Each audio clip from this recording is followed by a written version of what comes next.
चुका है।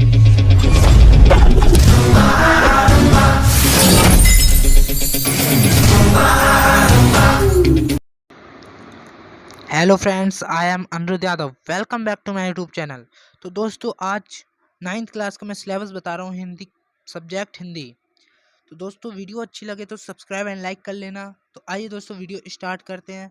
और आपको 9th क्लास में बहुत अच्छे मार्क्स लाने हैं, इसलिए मैंने ये वीडियो बनाई और सिलेबस भी आपको बता रहा हूँ।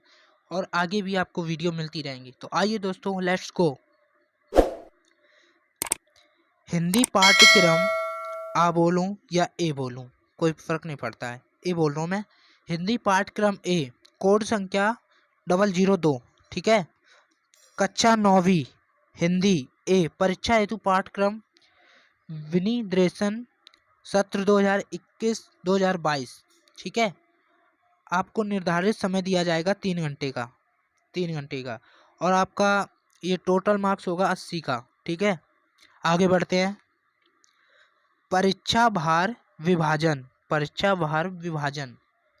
तो आइए दोस्तों, मैं आज आपको बहुत अच्छे से रिवीजन करवाऊंगा ताकि आप लोग आगे चल के अच्छे नंबर्स ला सकें। तो विषय वस्तु फर्स्ट है आपका अपठित गद्यांश चिंतन क्षमता एवं अभिव्यक्त कौशल पर अति लघुत्रात्मक एवं लघुत्रात्मक प्रश्न पूछे जाएंगे।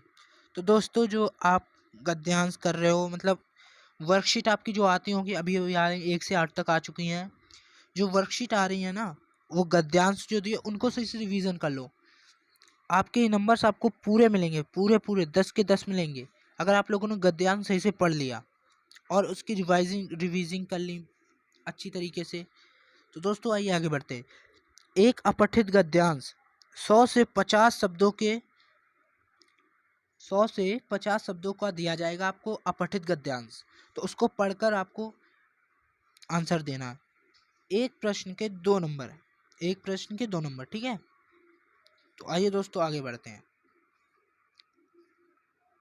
और आपके ये 10 नंबर तो पक्के हो जाएंगे, कंफर्म बता रहा हूँ। अगर आपने ये सही से रिवीजनिंग कर ली तो फिर तो आपके 10 नंबर पक्के। आई होप आपको समझ आ रहा है। तो वीडियो को सब्सक्राइब एंड लाइक करें एंड शेयर करें। तो आइए दोस्तों, आगे बढ़ते हैं। व्याकरण के लिए निर्धारित विषयों पर विषय वस्तु का बोध, भाषिक बिंदु, संरचना आदि पर प्रश्न।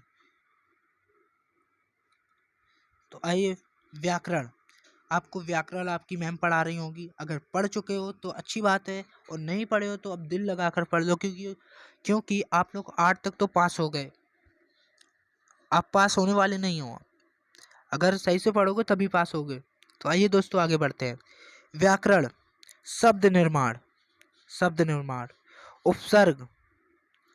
उपसर्ग आपका आएगा 2 अंक का। प्रत्यय 2 अंक। समास 4 अंक। 4 2 6, 6 2 8। ये 8 नंबर आपके ये पक्के हो गए। ये तो पढ़ना ही पढ़ना है, आसानी से पढ़ जाओगे आप लोग।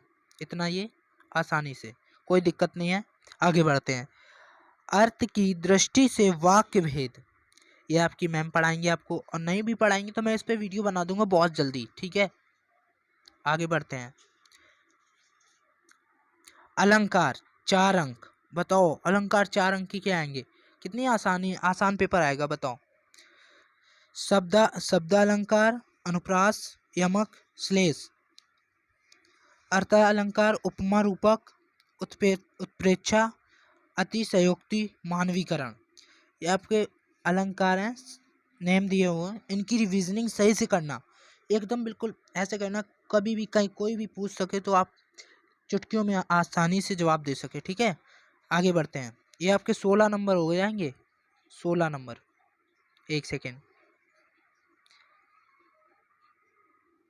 सेकेंड दोस्तों, कुछ मिस्टेक हो रही है। ये आ गया आपका। ये आपका 16 नंबर का हो जाएगा दोस्तों। ठीक है। आगे बढ़ते हैं। अलंकार तक हो गया। तीसरा है पाठ्य पुस्तक क्षितिज भाग 1 व पूरक पाठ्य पुस्तक कृतिका भाग 1। तो आपका पहला दिया गद्य खंड। पहला दिया है। क्षितिज से निर्धारित पाठों में से गद्यांश के आधार पर विषय वस्तु का ज्ञान, बोध, अभिव्यक्ति आदि पर 3 प्रश्न पूछे जाएंगे।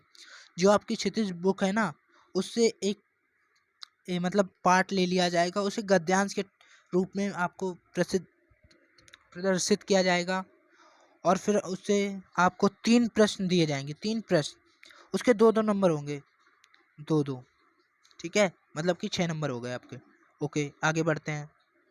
दूसरा है, क्षितिज से निर्धारित गद्य पाठों के आधार पर विद्यार्थियों की उच्च चिंतन क्षमताओं एवं अभिव्यक्ति का आकलन करने हेतु 4 प्रश्न पूछे जाएंगे। ठीक है, ये तो आपको सोचना पड़ेगा यार। 8 नंबर का ए, छोड़ना मत इसे बिल्कुल भी। आगे बढ़ते हैं। बी, काव्यखंड। काव्यखंड पहला है, क्षितिज क्षितिज से निर्धारित कविताओं में से काव्यांश के आधार पर 3 प्रश्न पूछे जाएंगे। आपकी जो क्षितिज की बुक है उसमें मतलब एक कविता दे दी जाएगी, आपको उससे 2 प्रश्न पूछे जाएंगे, उससे नहीं 3 प्रश्न पूछे जाएंगे, 2-2 नंबर के होंगे, 2-2। ठीक है, तो पहले आप लोग कविता पढ़ना सही से, फिर उसके आंसर देना है। आगे बढ़ते हैं। दूसरा है आपका, क्षितिज से निर्धारित कविताओं के आधार पर विद्यार्थियों का काव्यबोध परखने हेतु 4 प्रश्न पूछे जाएंगे। क्षितिज से निर्धारित कविताओं के आधार पर विद्यार्थियों का काव्यबोध परखने हेतु 4 प्रश्न पूछे जाएंगे। 8 नंबर के आपको मिलेंगे। ठीक है दोस्तों, तो विकल्प सही दिए जाएंगे आपको, विकल्प। ओके, तो आप लोग सही से एक बार रिवीजन कर लेंगे, कोई दिक्कत नहीं, आराम से। जो वर्कशीट आ रही है उनके गद्यांश पद्यांश काव्यांश सब पढ़ डालिए। सा है, पूरक पाठ्य पुस्तक कृतिका भाग 1। कृतिका के निर्धारित पाठों पर आधारित 2 प्रश्न पूछे जाएंगे। जो आपकी कृतिका बुक है उससे एक पार्ट लिया जाएगा और उसे गद्यांश या पद्यांश के रूप में दिया जाएगा और आपसे 2 प्रश्न पूछे जाएंगे, 3-3 नंबर के, 3-3 नंबर के। ठीक है दोस्तों, तो 6 नंबर हो गए आपका। 4, लेखन। विभिन्न विषयों और संदर्भों पर विद्यार्थियों के तर्क संगत विचार प्रकट करने की क्षमता पर परखने के लिए संकेत बिंदुओं पर आधारित समसामयिक एवं व्यावहारिक जीवन से जुड़े हुए विषयों में से किन्हीं 3 विषयों पर 80 से 100 शब्दों में किसी एक विषय पर अनुच्छेद लिखिए। ठीक है, आपको ये लिख देना है, 5 नंबर का आएगा, छोड़ना मत, कोई भी क्वेश्चन छोड़ा मत करो। ठीक है, 5 नंबर का आ गया। बी आपका, अभिव्यक्ति की क्षमता पर केंद्रित औपचारिक तथा अनौपचारिक विषयों में से किसी एक विषय पर पत्र लिखिए। ठीक है, आपको या औपचारिक पर लिखना है या अनौपचारिक तक, ये आप खुद डिसाइड करेंगे जो आपको आता है। ओके, 5 नंबर का होगा। सा है आपका, किसी एक विषय पर संवाद लेखन। संवाद लेखन आपकी मैम आपको 8 क्लास में कराया होगा, वरना 9th क्लास में तो पक्का कराएंगी। ये आपको 5 नंबर का हो जाएगा। ठीक है। द, लघु कथा लेखन दिए गए प्रस्थान बिंदु के आधार पर 100 से 120 शब्दों में विकल्प सहित। तो आपको ये 5 नंबर का ये आ जाएगा आपका। ओके फ्रेंड्स, ये आपका कुल होगा 80 अंक का। ठीक है, अब जो हम बता दें, जो मतलब हमारे चैप्टर्स हटाए गए हैं वो मैं पढ़ूंगा नहीं, सीधा आपको दिखा दूंगा।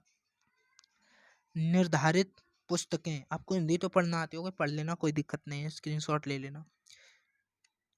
पहली है क्षितिज भाग, एनसीईआरटी नई दिल्ली द्वारा प्रकाशित नवीनतम संस्करण।